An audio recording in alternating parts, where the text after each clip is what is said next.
Thank you, Mr. Chair, Chief Modlin, Chief Chavez. Thank you for being here. We're going to go really fast, a lot of stuff to cover. Going back for the past 12 years, border encounters, 2010, 447,000, 2011, 327,000, 2012, 356,000, 2013, 414,000. 2015, 331,000, 16, 408,000, 17, 303,000, 18, 396,000, 2019, 851,000, 2020, 400,000, 2021, 1.6 million, 2022, 2.2 million. There was somebody who became president of the United States in January of 21. And on January 20, 2021, this gentleman actually got rid of the Migrant Protection Protocols, the MPP program. He stopped border wall funding. He actually gutted the interior enforcement against illegal aliens. He put a 100-day moratorium to study border security protocols. In your opinions, you've done this job, both of you, for quite some time, and we thank you for your service. But in your opinion, do you believe these policy changes actually led to the drastic increases in border encounters at the southern border? Thank you, sir, for the question, and I will try to go fast. What I can tell you in 27 years is that migration is very complicated. There are push and pull factors. The thing I can tell you that goes to the spike that you're talking about is in the Tucson sector, interviewing people post-arrest, what became the most common response was that they believed that when the administration changed, that the law changed and policy changed and that there was an open border. Chief, I'm glad you said that because, ladies and gentlemen, the law did not change. Joe Biden decided not to follow the law. I've actually been, Chief Chavez, I've been in your section. I was that member that went to that bus that's run by HHS that was taking migrant children out of your holding facilities, and they were taking them to unmarked hotels somewhere along the southern border, which, by the way, is a no-bid contract to some for-profit company from the Department of HHS to some for-profit company. What we see in the Yuma section are the drug cartels get fake IDs for the migrants that they are trafficking through our southern border, and they tell the migrants to drop the fake IDs before they meet up with our border agents. Chief Chavez, why would the drug cartels tell the migrants they are trafficking to drop their IDs before they engage our agents? Because they do that so that way there's no identification on them and that we're not able to identify them and they can be who they are, whoever they want to be at the time that we identify them at processing. Chief Chavez, got a second question for you. When I was in, not your section, I was in Yuma section, one of the things that we found were empty capsules of Plan B, empty capsules of birth control. It's been said in this hearing that this is not a criminal process or a criminal issue. This is a humanitarian issue. Are there young girls who are being raped in the journey to the southern border? There are cases where we have debriefed many of the young ladies, migrants that have come into our custody at our central processing centers that have said that they've been abused. So we have young girls who are being raped in the journey to our southern border to be trafficked into the United States. We know the drug cartels charge anywhere from $5,000 to $50,000 per person to come into the southern border. And we know that starting January 20, 2021, we had a four-fold increase in encounters with border agents. Chief Modlin, Chief Chavez, do you think the criteria of policy shifts have created a larger humanitarian crisis where young girls are now raped by smugglers or by the drug cartel in the path to our southern border? Sir, thanks for the question. What I can tell you is, in my experience, there has always been violence against migrants as they make these trips. I don't know that I could say that a policy has increased the violence against the migrants making that trip to the United States. Well, I got 20 seconds, so I'm going to reclaim, and that's not against you. I would argue that if you have wholesale policy changes which lead to a four-fold increase in encounters, What you also are doing is having a fourfold increase in sexual assaults of young girls going to our southern border. Quick point, Mr. Chairman, it was said earlier about the last piece of immigration reform done by Congress was by Ronald Reagan and the Congress at that time in 1986. That was the last time it was done. Here are the facts of what actually happened. Ronald Reagan, in good faith, signed a comprehensive immigration reform plan. And part of that plan was enhanced border security and border wall funding. And congressional Democrats did not continue with the funding apparatuses in future budgets. So they reneged on their side of the deal, which is why a lot of Republicans today don't want to do comprehensive immigration reform. We want to see the border secured consistently. And then at that point, we can go through the different pieces of immigration policy so we can have a full and complete immigration system to make sure America succeeds in the future. Sorry, Mr. Chairman, I yield back. Gentleman yields back. Chair recognizes Ms. Lee for 5 minutes. Thank you, Mr. Chairman, and thank you all for your testimony. Customs and Border Patrol plays an important role in our national security, and we appreciate that fentanyl and other threats to our country are being addressed. But fentanyl can't be a ubiquitous factor in discussing immigration. So when we say immigrant, different images come to mind for different people. So let's try vulnerable mothers, teenage sons, fathers with their daughters. These are people who are traveling to our southwest border for a host of reasons. Both domestic and international law establish the right to seek safety from governmental prosecution, protection from violence based on gender, ethnicity, or religion, relief from economic instability and poverty, and to escape other catastrophic events. To be clear, irregular migration is not a new phenomenon. We've seen this throughout my lifetime, all of our lifetimes, quite before. But I will remind that the previous administration greatly harmed the lives of migrants while complicating the lives of CBP. There was a Muslim ban. Legal migration was cut, blocking highly skilled migrants from important jobs. Asylum seekers were forced to live in encampments to await court hearings in a wall. We all, in every branch of government, have more work to do to address our immigration system. But there are some clear next steps that we can and must take. We must fund more skilled judges to address the backlog.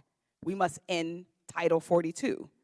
This Trump-era policy will only exacerbate the chaos at the border, and it must be ended. We can address the root causes of migration, help our neighbors. The point is, we must do more. The lives of those mothers and those sons and those daughters and those fathers, future Americans and our global citizens and siblings are relying on us. So with that said, Chief Chavez, what did that coordination with local officials and NGOs look like, and what kind of help was provided to immigrants? So the coordination in El Paso, specifically El Paso and then RGV, just quickly, was daily. And I think the coordination was very important, especially because today, I think our number one goal in a situation at the border that can become very overwhelming very quickly, you need their support. You need local officials, you need other partners from other agencies at the federal, state, and local level to assist you, where they can also participate in providing holding, transport, and they can assist you. Operation Stone Garden is a phenomenal program that's available to provide us support on border security, to see the Sheriff's Department provide us assistance with transport of migrants from one point to the other than just transport. No type of immigration type nexus, just transport support is phenomenal for us. But on the coordination with NGOs is critical. It is something that the Border Patrol has truly evolved over the years, because now we're working with shelters directly with the assistance also of ICE enforcement and removal operations at the table, because they are the long-term detention as well that can also assist us in the liaison with NGOs, faith-based organizations, so that they also have the opportunity to provide shelters for families and also single adults that are amenable to release. In many situations, CBP temporary holding facilities, in situations where we're with high holding, that we need to release some of these people through ICRO, a lot of times we have to lean on these NGOs because we can't hold them very long at our facility. So the regular meetings, the regular communication, the group texting, the group emails were a daily communication. Today in RGV, where I sit, we have a daily report that now I send to every group stakeholder in that region so that they know our activity levels of the flow of migration coming into my region. They get to see it just like my people see within the organization, how many type of Mexican nationals crossed yesterday, how many Nicaraguan nationals came across, how many Honduran. They know the top 3 types of nationalities. So it's important for me that our stakeholders have the same situational awareness that I do on the type of populations coming across that border. Thank you, Chief. Chief Mautland, understanding that many migrants are actually asylum seekers fleeing governmental prosecution or persecution, protection from violence based on gender, ethnicity, or religion. What is your agency doing to help distinguish these people from the narrative of an invasion at the border? Thanks for the question, ma'am. So a few things. One, asylum seekers are fairly rare in the Tucson sector. About 87% of what we see are not people that do not claim fear. I will tell you that certainly the Border Patrol and myself, we recognize the law, and the law states that any migrant that's in the United States, regardless of status, has the right to apply for asylum. I would also say it's important to recognize that the Border Patrol doesn't grant or deny any sort of relief or benefit to anyone. We simply encounter the person. If they do make a claim of fear, then they're put in a different pathway than someone that doesn't make a claim of fear. But ultimately, again, as I've stated many times, that's far beyond what the Border Patrol does.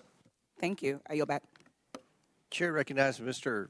Armstrong for 5 minutes. Thank you, Mr. Chairman. I don't think some of these things are new.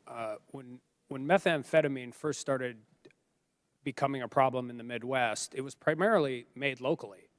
It was made in fish houses in Minnesota, in abandoned cabins in rural North Dakota, and local law enforcement actually did an incredibly good job of shutting it down. But in the law of unintended consequences, the cartels got significantly involved in methamphetamine and began trafficking it across the southern border, and it ended up in places like North Dakota and Minnesota and Chicago and every community all across the country. I just have one question, because we have a ton of law enforcement. Well, I have a bunch more questions, but I have one right now. Law enforcement experience at that table.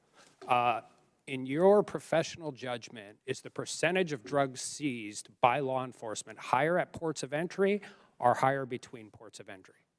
Ms. Chavez. Chief Chavez. Which one's it harder to get drugs across? I would have to say, in my experience, harder to get across, Yeah. it would probably be the ports of entry. Thank you. Chief Maudlin?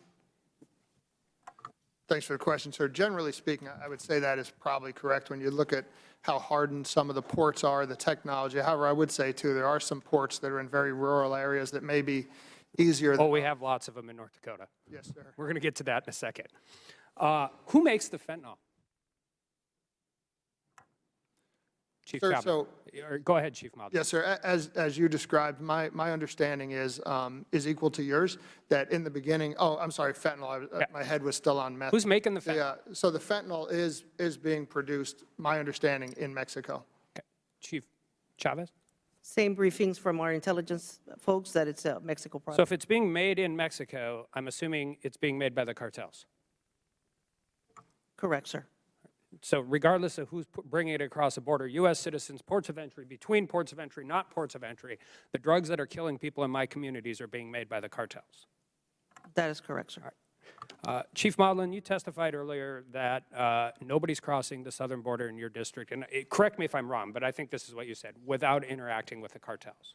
That is 100% correct, sir. So the cartels are involved in the manufacture and trafficking of methamphetamine, Yes, sir. and they are involved in trafficking anybody who's trying to come across the southern border. That's correct, sir. So one of the things I'm having a hard time getting my head around is we skip that part. If there's a 12-year-old girl that's come from southern Mexico, Honduras, wherever, hasn't had a drink of water, you were talking about bathing, gets to the southern border, I don't think there's anybody that doesn't want to give her a blanket and a hug. Like, that is part of being a human being, that is part of compassion, that is part we want. But what my colleagues on the other side of the aisle are failing to recognize is in order to get there, they have to deal with a group of people that is not interested in human rights. They have no they place no value on humanity. If they can make money on it, they will exploit it. I think one of the mistakes we make quite often is we talk about them like they're drug cartels. They're in the business of making money. And whatever the path of least resistance is how they make money. So, Chief Chavez, I want to go back to you. In your sector, does anybody get to the border at this point without dealing with the cartels? No, sir, they own the territory south of the border. So the vulnerable mother deals with the cartels. Correct, The child deals with the cartels. correct. Do they treat them well on these journeys? No, sir. Do they treat them well after they get here? No, sir. Are some of their family members enslaved, pressured, and do whatever in order to continue to pay them until they've worked off their fee? They are. They're pretty much confined to whatever those cartels require in order to be able to see their family member again. If you are a 14-year-old girl and you come to one of your stations and the cartels have threatened your mom, your dad, your family, your grandmother, any of those people, are they going to tell you the truth about what they have to do next? Most of the time, they will not because they're afraid that their family may get, hurt or that they themselves will be injured or hurt. So when we talk about the humanitarian crisis, and my friend Congressman Donalds went through these numbers, we are putting these people in the hands of cartels in their journey by our policies that we have set in the United States. Many times, these people, from the moment that they leave their front door at their point of origin, in the middle village down south somewhere, they're already starting their exploitation from that point on. Yeah, the Northern Triangle countries have a tremendous the amount way of up to gang the border. activity that is organized all the way through. Correct. Thank you. I yield back. Thank you. Gentleman chair recognizes Mr. Kassar for 5 minutes. Thank you. The Republicans on this committee keep trying to link immigrants to the opioid crisis, but the facts are clear. Immigrant families fleeing violence and poverty are not the source of the fentanyl crisis as they cross the border. So, Chief Chavez and Chief Maudlin, you run sectors of the Border Patrol. Do you know what percentage of those arrested by Border Patrol for unlawfully crossing the border, how many of them are found with fentanyl? Do you know that number, yes or no? Sir, thank you for the question. I do not have that number. I have the number from Border Patrol. It is 0.02%. That's less than 1/2 of 1/2 of 1%. That's so little, you couldn't see it on a typical graph if I had one behind me. But we do arrest others who do have fentanyl. More than 9 out of 10 people caught by Border Patrol trafficking it, or by Customs and Border Protection trafficking it and Border Patrol, are lawful U.S. residents. So I'll say that again. More than 9 out of 10 people caught are lawful U.S. residents. I was just in the El Paso sector last week with Border Patrol, and they confirmed this number because people driving narcotics across the border are citizens with passports who can get past the checkpoints. So the people trafficking fentanyl on the border are U.S. citizens. The people suffering and dying from overdoses in our communities are U.S. citizens. So why on earth are we talking about immigrants today? Because Republicans in this Congress want to drum up fear about poor people who are fleeing to this country and distract from the real issues of mental health, overdoses, and poverty. If we actually want to take on fentanyl overdoses, then let's call a hearing on successful addiction treatment programs. Let's call a hearing where we treat the opioid crisis as what it is, a public health emergency. We could have our first bipartisan and fully functional hearing on in Congress here if we did that. But instead, we're hearing members on this committee calling refugees and asylees, quote, an invasion, and warning that immigrants coming here are President Biden trying to, quote, change our culture. The failed drug war, plus failed anti-immigrant policies that close any legal pathway to immigration, create the underground market for cartels and criminal groups in the first place. You're not helping beat the cartels, you're setting up the market for them. You're not helping keep migrants safe, we're pushing folks to go have to work with criminal organizations to get here because there is no other legal pathway. No one should have to pay smugglers and brave the jungle and the desert and nights on top of a train to save their family. No one should have to sleep on the streets or risk violence, including sexual assault. In San Antonio last summer, I represent San Antonio and Austin, Texas. There were 53 people found dead in the back of a tractor trailer who were trying to come here for a better life.